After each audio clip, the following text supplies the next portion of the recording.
I'm a huge fan of tabletop RPGs, and I'm a huge fan of the history of tabletop RPGs. And of course, the most important part about the history of tabletop RPGs is the creation of Dungeons and Dragons and the hot mess that was TSR. And so today, I just want to give you a brief primer on the 4 histories of Dungeons and Dragons that I've read. Yes, 4. And they're really just the history of the creation of Dungeons and Dragons up to basically the death of TSR. TSR was the original company that created all the D&D stuff, and then they crapped the bed and had to be bought by someone, and it ended up being Wizards of the Coast. And now we have Wizards of the Coast making Dungeons and Dragons, and they would never do anything to screw over creators or the player base. They just love us way too much. They're not an evil entity that's sole purpose is to exploit their customers. But anyways, let's get back to the topic at hand, the history of Dungeons and Dragons. I will say all of these are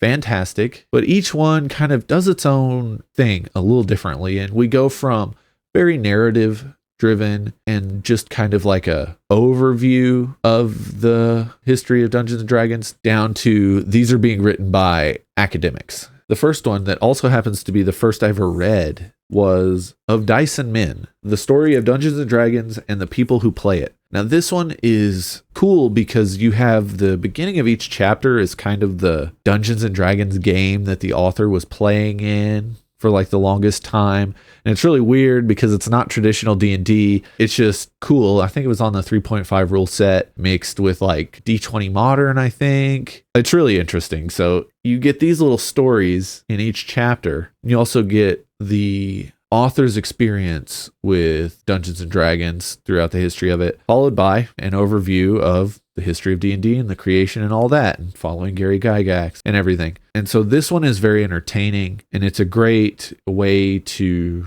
get the ball rolling if you want to learn more about the history of Dungeons and Dragons. But past this, we get more and more into the very nitty-gritty, very well-researched. I'm not trying to imply that this isn't well-researched. I'm just saying that from here on out, we've got people who really, really took it upon themselves to dig deep. And the next one is the most recent one that has been released, and it is fantastic. It's like a 10 out of 10. Would learn the history of D&D again, and that's Slaying the Dragon by Ben Riggs, like a secret history of Dungeons and Dragons, but this really dives deep into the beginnings and works your way all the way up to the end of TSR and goes into some of the reasons that they failed. Ben does a really good job of kind of talking about the details behind the industry and talking about the business side without making it boring. I really, really enjoyed this. I think that of the 4, it's the best blend of a compelling narrative and the nitty-gritty facts. But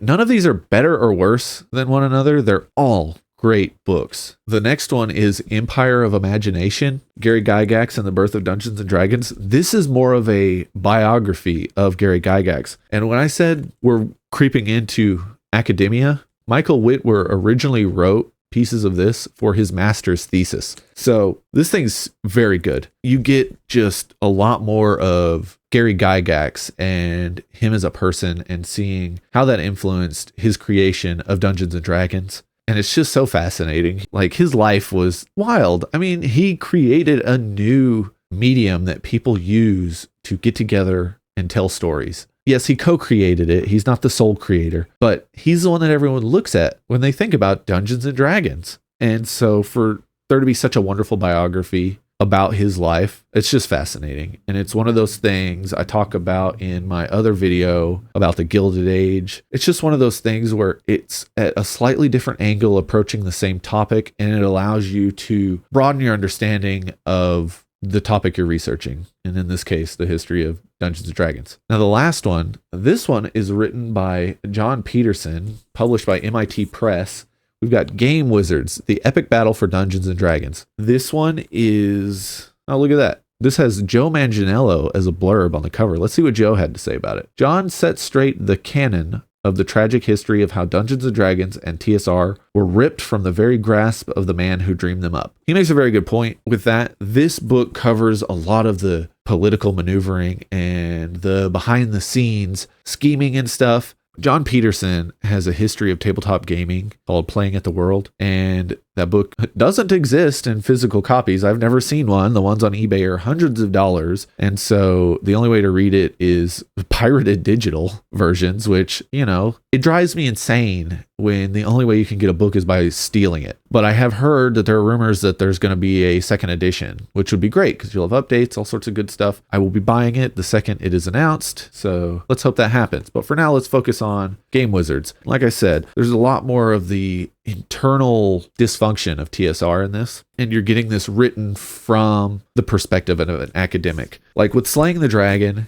Ben is just a fantastic storyteller, and he does the perfect blend of narrative and the facts. Game Wizards skews more toward the facts, but that does not detract from how fascinating this story is. I think that each one has their own strengths, and as a whole gives you a very, very deep understanding of Dungeons and Dragons up to the death of TSR. I don't know how many people are going to be interested in this, but like, it's fascinating. There's so much that happened. And the great thing is as you're reading it, just go back and look at the books that were being published as you get to each kind of section in the history of TSR. You see the art, you see the things they talk about. One of the things I meant to say was, in Slaying the Dragon, Ben does such a good job of talking about how bad TSR was at developing talent and then just like saying bye. Just their art department alone has some of the greatest fantasy artists of the 20th century, and they didn't even want to pay them.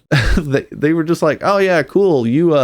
Brom, you like defined what the early 90s aesthetic for fantasy was, but like, we don't really want to pay you. So like, I don't know, go away or something. It's just crazy. And the same thing goes with their fiction works. Like they had R.A. Salvatore and they tried to stiff him on like a pay raise. Same thing with Tracy Hickman and Margaret Weiss. They were like, hey, we want to write these books that aren't quite D&D, but we wanted to, we want to do this. And they're like, no.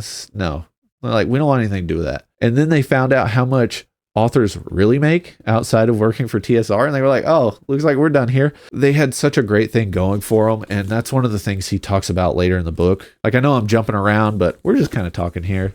But yeah, one of the things he talks about in the book is all these things they screwed up that could have kept them afloat in the 90s. Was TSR going to manage to stay around? Probably not. Could they have stabilized for a while if they would have not been morons?